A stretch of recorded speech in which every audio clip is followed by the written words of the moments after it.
Good evening.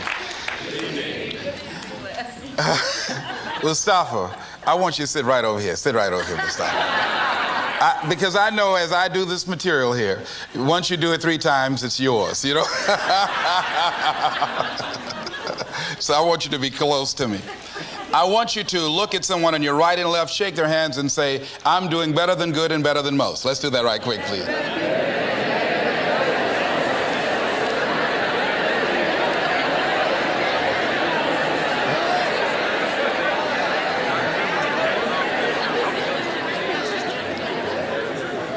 All right. I'd like to talk with you this evening about being hungry. Somebody said, I'm hungry.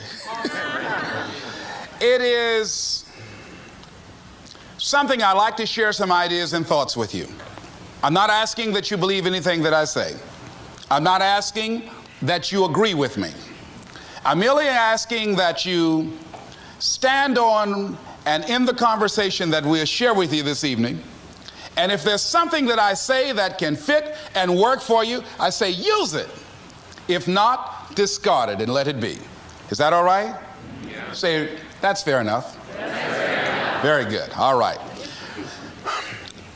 One of the things I have realized, and many of us have, that if you want something out of life, if you want to change yourself, if you want to acquire something, if there's some goal that you want to reach, that is really not easy as some people will make us feel. That living your dream, changing your behaviors, overcoming negative habits, it's challenging. It's hard. That living alone is just very difficult. And once we begin to come to grips with the fact that living is difficult, life is very challenging. I heard a song once by a guy named Dimples called, If It Ain't One Thing, It's Another. I say to you, if it ain't one thing, it's 12 others. Always something. You will never, ever have a problem-free moment in life. Somebody said, and I like this, that you either in a problem or just left one or headed toward one. Anybody found that to be so? Raise your hand if you know what I'm talking about. I mean, there's always something. So how do we begin to nurture that hunger? What are the characteristics or the qualities of people that are hungry? What will it take for me to get some of the things that I want? And being hungry for those things. Number one, you've got to work on yourself. It's very important that you engage in an ongoing process to develop you. Spend more time on yourself than what you've been spending. It's very important. You owe that to yourself. I was reading a book by Og Mandino called The University of Success. Read one line, gave me a chill. I didn't have to read anything else in the book. He said, many of us never realize our greatness because we become sidetracked by secondary activity. We spread ourselves too thin, don't know how to say no. And we find ourselves doing all kinds of things and never ever have time to do those things that we need to do to work on ourselves. And then there goes a second, there goes another second, there goes another second, and we can't stop and hold time. And before you know it, you wake up one day and you're behind on your dreams and your bills.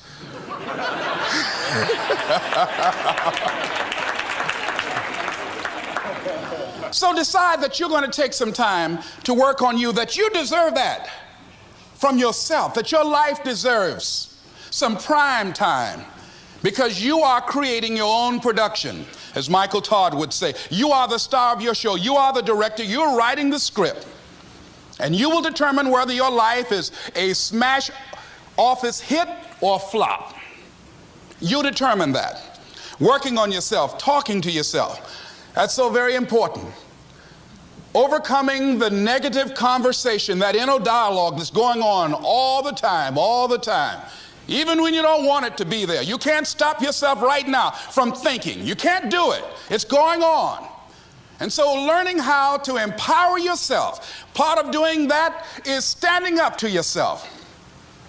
You've got to stand up inside yourself sometimes and say, shut up. You've got to do this. I was going to give a presentation, and this voice inside of me saying, you can't do this. You don't have everything it takes. I shut up. I'm behind on my bills and you're telling me what I can't do. I have got to do it. You'll get scared sometimes. Your mind will go blank on you. Some people you will allow to unnerve you. And you wonder, what's wrong with me? I'm not crazy. That's why you've got to learn to make a conscious, deliberate, determined effort to stand up inside yourself. Working on yourself, watching that inner dialogue, it will determine the quality of your life. I don't believe this. I know this. I've had a challenge of losing weight. I'm walking through the airport, this voice say, why don't you have some M&M peanuts? No!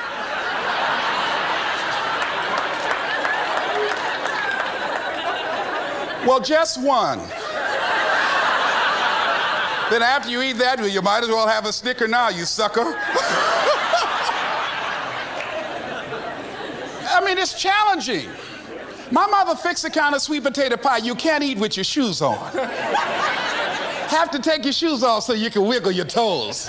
It sticks on my fingers. It says, eat it. One little bite won't hurt. That voice, constantly. Little demons from Colonel Sanders driving my car in there. I had to say, no. I'll diet tomorrow. I saw a skinny man get hit by a truck. Had he had a little bit more weight, he might have lived, you know. Some of you know what I'm talking about. Raise your hand if you know that. That voice is awesome. So you have got to stand up to that voice. When you're working on something you want to achieve, you have got to stand up to that voice. You've got to sell yourself every day on your abilities, on what you're doing, on the goal that you want to reach. You've got to sell yourself every day, according to your level of belief. It will manifest itself in what you're doing. Whatever we have right now, whatever we're demonstrating in our lives, is a result of what we believe subconsciously that we deserve. And part of increasing that belief level is that you have got to convince yourself every day. You've got to sell yourself. I do a lot of training for many corporations, and I conduct sales seminars, and I've heard all kind of guys doing techniques and training people techniques of how to close sales and how to work with and begin to control the sale and how to ask for the close. Let me share something with you. You can learn all the techniques in the world. If you don't believe in yourself, it won't happen for you. I learned all of it. So that's why I do a training called Focus on the Seller. You've got to focus on you. And as you convince you, as you sell yourself every day, you will begin to see a difference in the things that you're doing. Selling yourself on your ability to perform a job, to achieve a certain objective. Telling yourself every day, here I go again. And I got what it takes. This is my day. And nothing out here is going to stop me. And when you go out there, life say, come over here. Say it again. Well, I'll be back tomorrow. That brings me to the next thing. It takes courage to act. Part of being hungry when you've been defeated, it takes courage to start over again. I used to do door-to-door sales, and I was working with another friend of mine, and door-to-door sales, I mean, it's punishing. It's cruel and unusual punishment. And I was a little boy knocking on the door. Hello, would you like to buy a nice working television set? No money down? No! Bam! They slammed the door in your face. And the friend of mine that was working with me, they slammed the door in his face, and I looked back, and he was going to the car. He said, I can't do this. And he sat down in the car, and he said, you go ahead, I'll be here when you get back. Now, he had a mother and father to take care of him. My mother was ill. I am adopted. I was hungry. I had to go on. I learned something about myself. That when you step into your fears, somebody said, it was Winston Churchill, he said that courage is going from failure to failure without losing enthusiasm. When you step into your fears and continue to push yourself to go on, something happens for you. It will enable you to transcend yourself. I went to the next store. You like to buy a nice working television? No! Bam! Went to the next one. No! Bam! After a while, I no longer took it personal.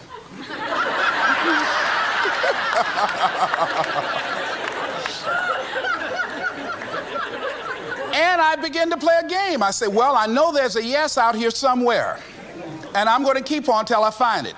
And I'm not going home until I do. And I continued to knock on doors. And then somebody eventually would say yes. And I said, are you sure? And I would go in there and I would get the sale. When you have something you want to do, if you don't develop the courage to do that which has been given you to do, and you spend a lot of time going around trying to convince other people or trying to get their approval, what will happen is that you will lose your nerve. And other people will convince you that what you're doing doesn't have any value, and you'll give up on your dream. It's an interesting thing about life, I've also found, that if you don't have the courage to act, sometimes and particularly if you have something special to do, life will move on you. If it were not for life, I would still be a disc jockey. I didn't just leave voluntarily to go to the state legislature. I was fired. I was working on a job, and I came home one day. I was married at the time, and I told my former wife, I said, that guy Bert I work for is stupid. She said, if he's so stupid, why does he sign you a paycheck? Now, you see why I divorced her, right? I couldn't stand her. That night, I could not sleep well. Here was a guy that was controlling my life.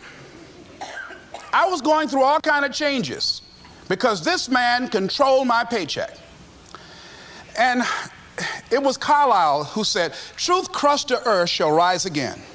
Winston Churchill said, the truth is incontrovertible. Malice may attack it, ignorance may deride it, but at the end there it is.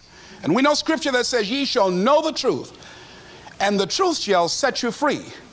And the truth that I had to come to grips with, that I wasn't in charge of my destiny. The truth was that I wasn't giving all that I had.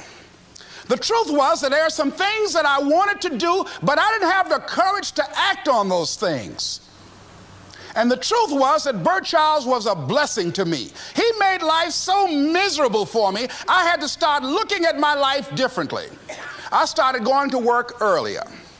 I started being the last one to leave there. I started working harder than anybody else. The other guys could not. Why would you work so hard, Les? I said, I'm not working for them. I have been cheating, Bert, I thought. I've been cheating myself and my family. Wherever you are, whatever you're doing, do it with everything that you have. Develop the habit of giving more than what you're paid for. Develop the habit of setting standards that others will be measured by. Someone said, do not go where the path may lead, but go where there's no path and leave a trail. All right? It is easy to be negative today. It is easy to have low morale today. I was at a corporation and they're going through downsizing and going to lay off some 1,500 people over the next few weeks. It's very depressing there. And those people that stay there 9 times out of 10, they're just going to do just enough to keep from getting fired. Anybody can do that. But if you can begin to harness yourself and say that where I am, I'm going to do the best I can with what I got, because that is an expression of who I am. If you get into the habit of just being mediocre, it will become a part of your consciousness. If you get in the habit of giving less than what you have it within you to give, it will begin to reflect itself in your personality. It will begin to damage you psychologically. And you don't want to be a part of that kind of self-destructive behavior. And so you want to set some high standards for yourself. The next thing, part of what feeds that hunger, you've got to develop a sense of urgency. Aurelia said, stop living your life like you have 1,000 years to live. In life, you're either here today and you're gone today. If there's something that you want to do and you can't do it all at one time, do just a little bit of it. I like what Robert Schuller says. He said, by the yard it's hard, but inch by inch, anything is a cinch. Do just a little bit of it. A friend of mine, Bobby Kerr, used to be a roommate. Bobby wanted to go into the area of public relations. He loved working with the public. Young lady he wanted to marry named Clarice. Bobby was a great procrastinator. Pretty soon the job where Bobby worked, they transferred him to another location. He went out to celebrate with the people on that new job site. And Bobby suffered a massive heart attack and died. Bobby didn't drink and didn't smoke, was under 40, and he died. Ask your question, how much time do you have left? How much time do you have left? When you start thinking about that, we don't know. We don't know. Bobby took all the greatness and all of the talent and all of his abilities to his grave with him. One of the things he could have put in parentheses under his name, he didn't use all his stuff. And most of us do that.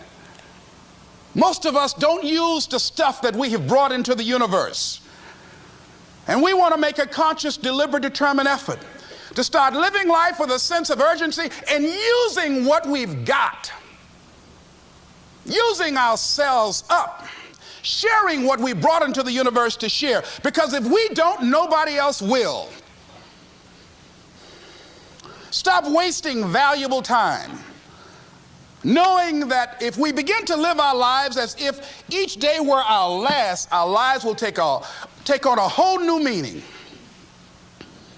It take on a whole new expression, valuing each moment that we are blessed with. The next thing that begins to nurture that hunger, honor yourself as your word. Don't give your word out lightly. When you throw your word out there and you don't honor it, it makes a statement about you. If you decide to maintain a sense of integrity with yourself, that if I speak it, I'm going to live it. It's who I am. And I'm going to be very cautious in how I give my word to others, and most of all with the commitments that I make to myself, because I want my life to reflect my words and honoring who I am and what I express. Another challenging area in terms of nurturing and developing that hunger in yourself is learning the art of becoming single-minded. Learning how to concentrate. Learning how to focus in. And you'll be surprised at the things that you're able to do. When you learn how to block things out, when you learn how to keep thine eyes single, you'll be surprised at the ideas that will come to you, of the people that you'll be able to attract, of the opportunities that you'll be able to see. You'll begin to see things that have been standing there looking you in the face, say, I can't believe this has been here all this time. Here's a habit that I do. Maybe it might be of some value to you. I get up in the morning and I start writing what great ideas that I can think of today that can improve me and that will enable me to reach my goal. And I just let my mind flow. Sometimes I write 15, 20 ideas. Some days it's more difficult than others. One idea can change your life. One idea can turn your life around. Deciding that you're going to focus to develop your skills. A guy was the new owner of a baseball team that was in the basement of the league when he took it over.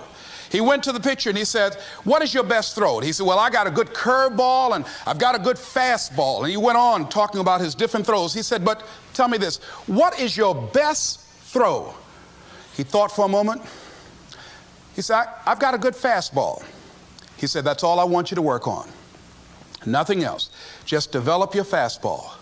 The next year, they went to the World Series. Most people don't know where their fastball is. Most people go through life never discovering what their talents are. Most people never develop their talents. They have skills and abilities, but if you don't nurture them, if you don't develop them, they will never serve you. Your gifts can take you many places if you develop your gifts. Most of us don't like to do those things that come easy to us. I've always loved to talk to people. I decided, taking this advice, to develop my skills as a speaker. And my gift has developed and it's taken me many places. You have something that you brought to the universe, and that if you decide that my life deserves my developing this, what I do well, and becoming the best at it, and mastering myself, and seeing what I have within me, if you decide to drop your buckets where you are and develop your gifts, I grant you, you'll never ever be without. I grant you that your gifts will take you places that will literally amaze you. I grant you that if you begin to work to develop your gifts, you'll develop a strong sense of happiness. You'll get a larger vision of yourself, because part of beginning to get a larger vision of yourself, all of us need some area of our lives where we can have a feeling of competence. That people know when they think about this area, that's something you do.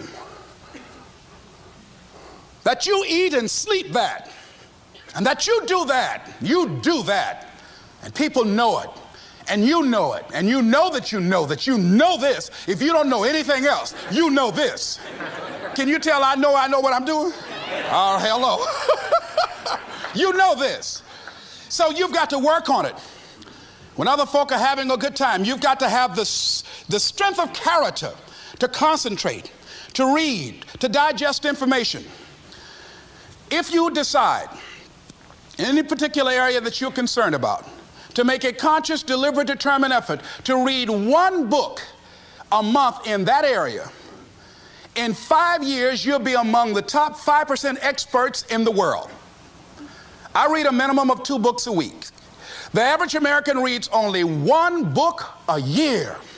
If you decide that area that you love, that you are going to master that particular area, in this era of accelerated change, overwhelming complexity, and tremendous competition, as you begin to develop and expand your skills and your talents and your vision of yourself, you will always be in control of your destiny.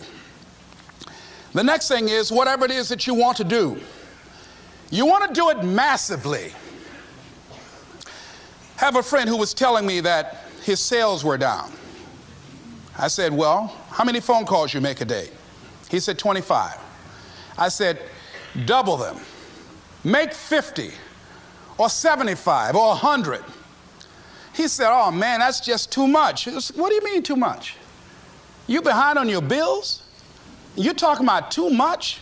You know one way to get back on your feet real quick is to miss 2 car payments?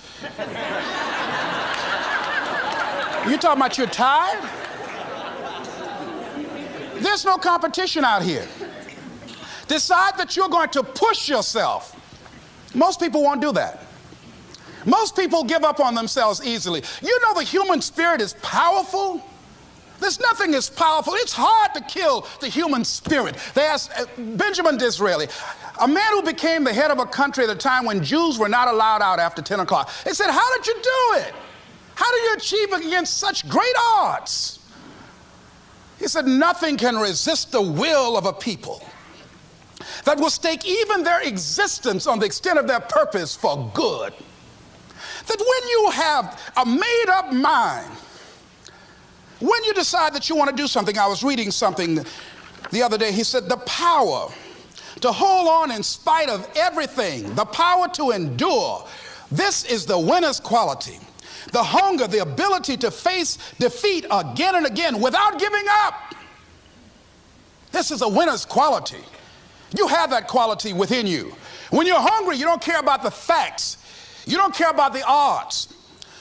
Doug Williams played for the Washington Redskins, quarterback. John Elway of the Denver Broncos in the Super Bowl. Everybody was talking about Elway. After the Super Bowl, when Doug Williams made a historic passing game, they asked him, said, how were you able, in spite of all of the negative publicity saying that you couldn't win, how did you do it? He said, I ignored my critics. I just didn't pay any attention to them. I ignored myself because they kept on saying it so much. There were times I doubted whether or not I can do what I needed to do. There's a Doug Williams in everybody here. There's greatness in you. And you've got to learn how to tune out the critics outside and the critic inside. And since I'm going to do this, I'm going to harness my will. And I'm not going to let anything stop me. I deserve this. I'm going to do it until. And this friend, I told him, said, start increasing your calls. I said, I make 100 calls a day. I got a callus in my ear. My ear kind of dark. You can't see it, but it's there.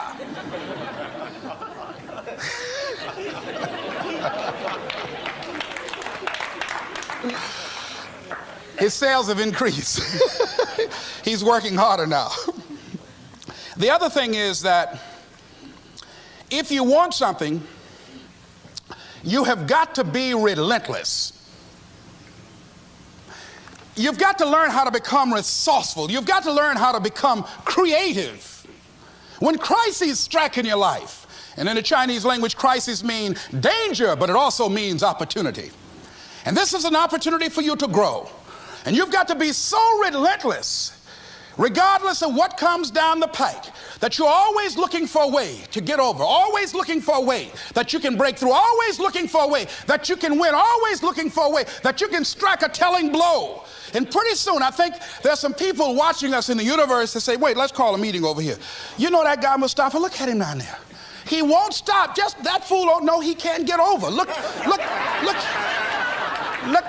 here. Why don't we do this? Let him go and let's mess with somebody else. Just let him go on through.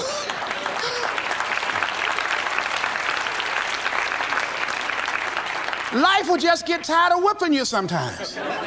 And just say, let's just let this one go. I believe this. Now, no one has told me this, but I just kept on kicking.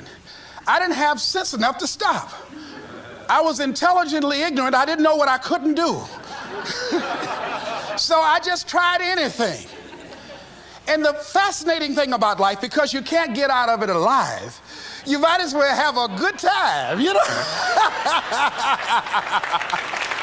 You might as well have a good time. Live your life with passion, with some drive.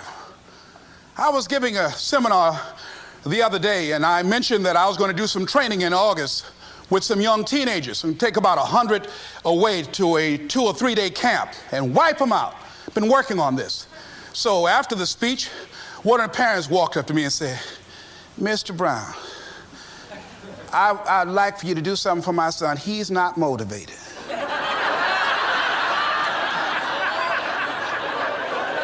I said, I wonder why.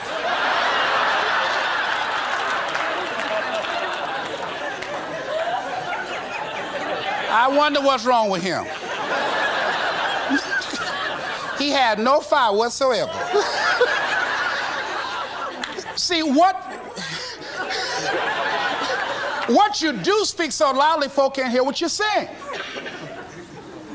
And so if you don't have any fire, you know, you've got to watch the people, the relationships that you develop. Have people of kindred mindsets.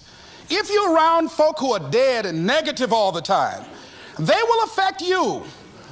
You want people that are around you that have smiles on their faces, looking good. I was telling a group last week, Abraham Lincoln refused to hire a guy because of his face.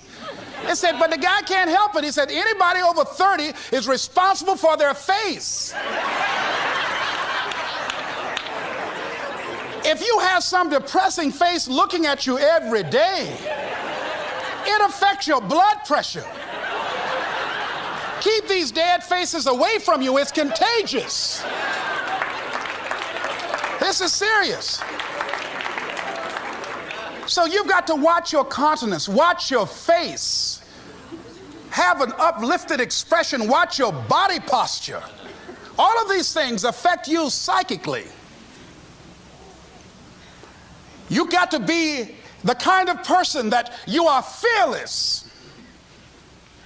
Fearless. Folk leave fearless people alone. There's some people walk through a neighborhood and every dog in the neighborhood would bark at them.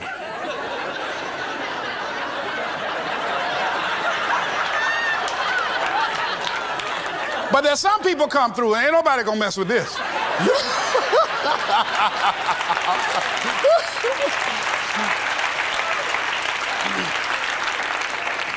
You are unstoppable.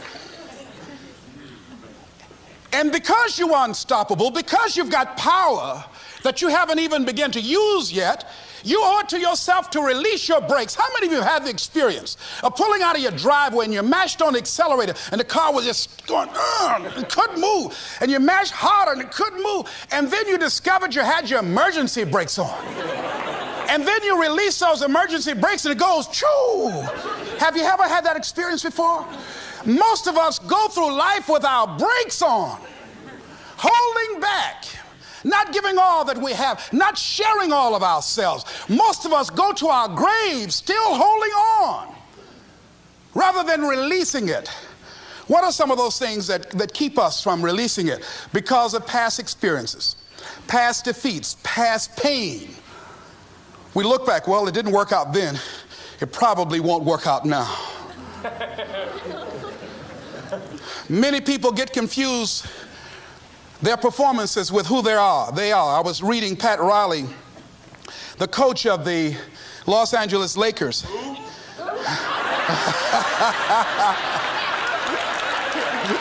But you're going to like this quote here. After the Trailblazers had blown them out of the water, and I'm sure he said this last night, they asked him, how do you feel? He said, tonight we were exposed for what we are right now. You see? That if my speech tonight doesn't work, it doesn't mean that I'm a bad speaker. It means that what I did didn't work tonight. And I've got to separate what I do from who I am. And I've got another shot.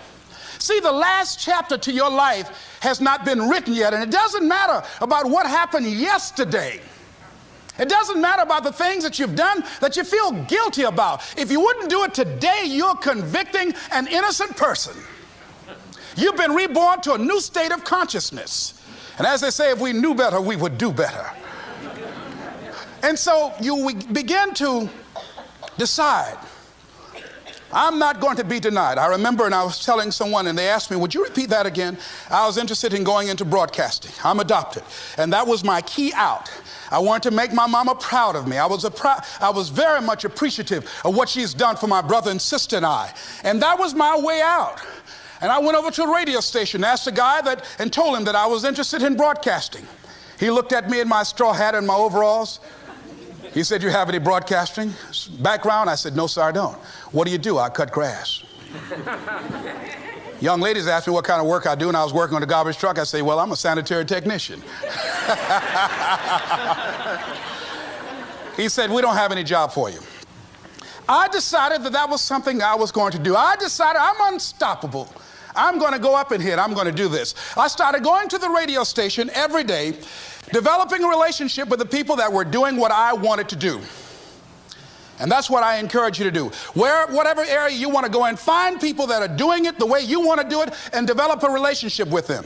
When I decided to go in this area, I wrote letters to Dr. Norman Vincent Peale, to Zig Ziglar, to Dennis Waitley, all of the giants in this area. And I said, this is something I want to do. I've been following your career. Would you help me? Dr. Norman Vincent Peale answered my letter, did an article on me, wrote about me in the most recent book that he issued, and done many broadcasts about me. I'd wanted to develop a relationship and rapport with those people that were achieving those things that I wanted to achieve. By the same token, I would go to the radio station, and I developed a relationship with the guys. And they used me as an errand boy when they needed some food or someone to go pick up entertainers that came into town. Temptation singing My Girl, Jerry Butler singing For Your Precious Love, Sam Cooke singing Darling You Send Me. I would pick up the entertainers at the airport and drive them around in the disc jockeys, big Cadillacs. They didn't have any driver's license, but I was acting like I had some.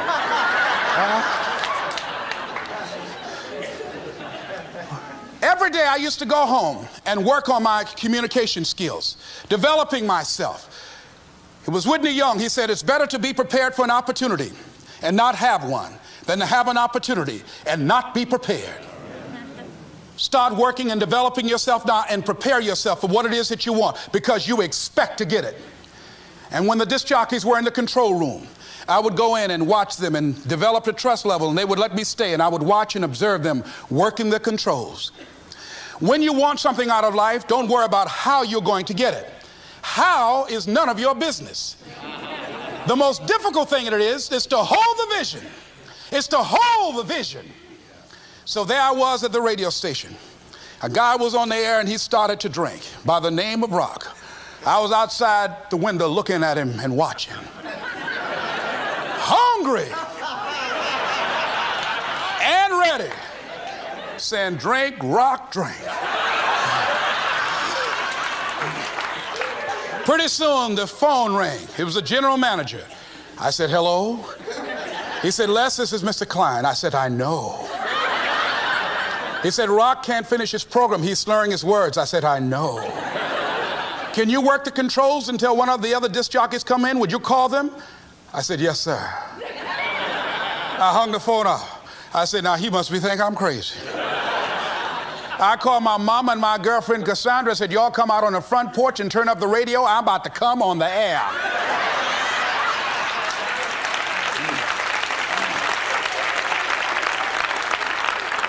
I waited about 15 minutes. I called him back. I said, Mr. Klein, I can't find nobody. He said, well, why don't you go in there and work the controls until they get there? And don't say nothing here. I said, yes, sir. I couldn't wait to sit down at that turntable, Mustafa. I said, look out, this is me, LB, Triple P, Les Brown, your platter playing Papa. There were none before me, and there will be none after me. Therefore, that makes me the one and only. Young and single and love to mingle, certified, bona fide, indubitably qualified to bring you satisfaction and a whole lot of action. Look out, baby, I'm your love man. I was hungry.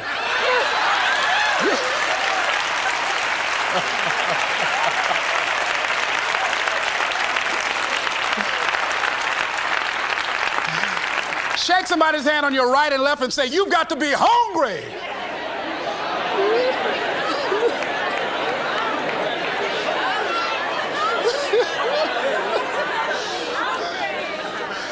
Boy, y'all something else. You hear me? You want to be persistent about what it is that you want to achieve. Alexander Graham Bell said, what this power is, I cannot say.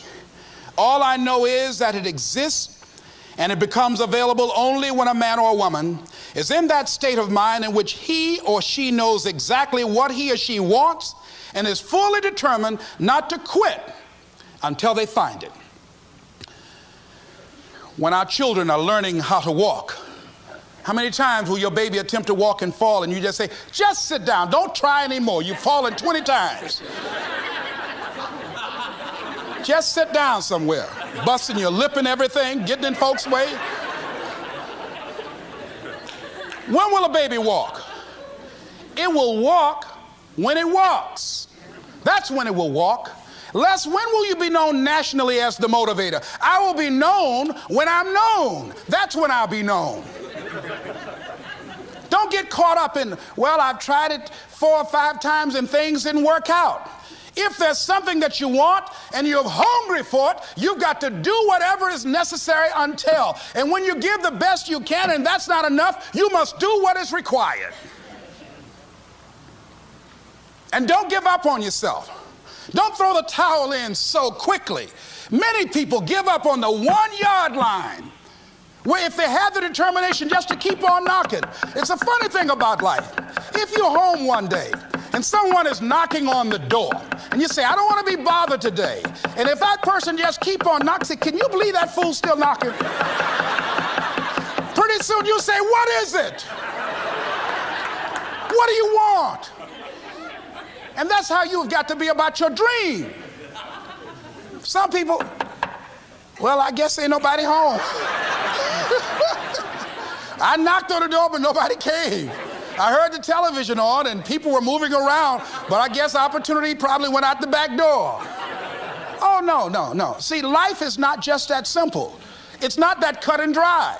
And that's why most people never realize their personal greatness, because they're casual about life. And when you are casual about life, you will end up a casualty. Life is serious business.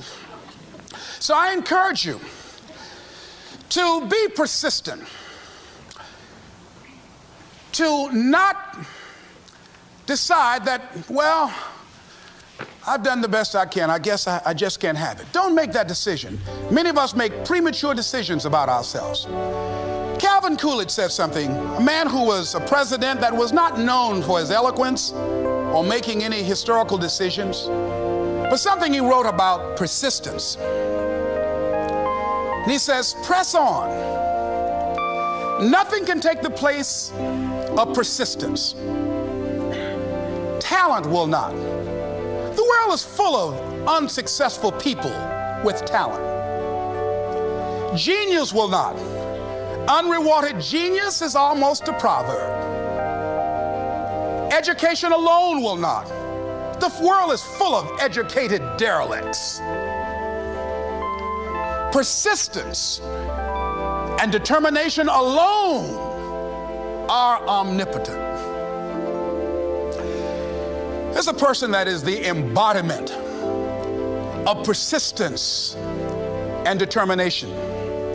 A person who decided that some time ago that I'm not going to take anything to my grave with me. I'm going to use myself up, and I'm going to give and give and give until my last breath. This summer, I'm going to be working for her and with her, doing training, teaching young people techniques and strategies on how to manifest their personal greatness, teaching them techniques and strategies that will change them at the subconscious level, changing their value systems, and let them see the major role they can play in society. Let's give Mrs. Rosa Parks a round of applause, if you please.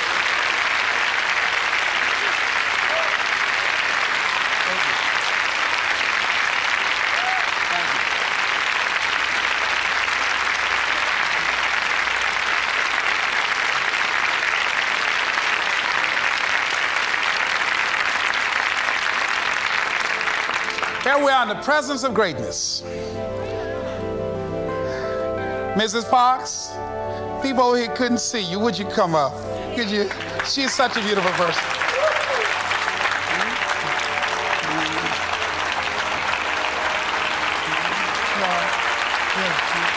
Beautiful person.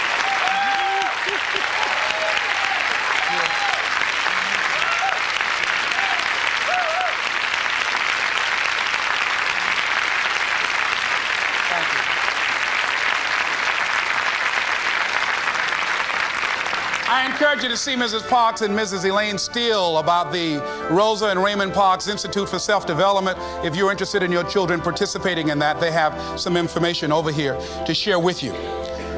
It is just fascinating and just a blessing to have this woman when a lot of folk who are giving up. And here this year she celebrated her 75th birthday and still has a dream of being an instrument of change. And there is a Rosa Parks in all of us who made a decision at one point in time, standing on the platform of oughtness, as Immanuel Kant talks about in a book called Critique of Pure Reasoning, that there's certain things we know we ought to do. We just know it. We owe it to ourselves and those around us. I don't know what your dreams are. I don't know what your goals are. But let me leave this with you. Mine is to be the best son that I can to my mother. Mine is to be the best father that I can to my children, and to be the best servant that I can to humanity, and the best man that I can to the woman that I've decided to share my life with. Whatever your goals are, I know that you can achieve them. Here's something that I'd like to leave with you.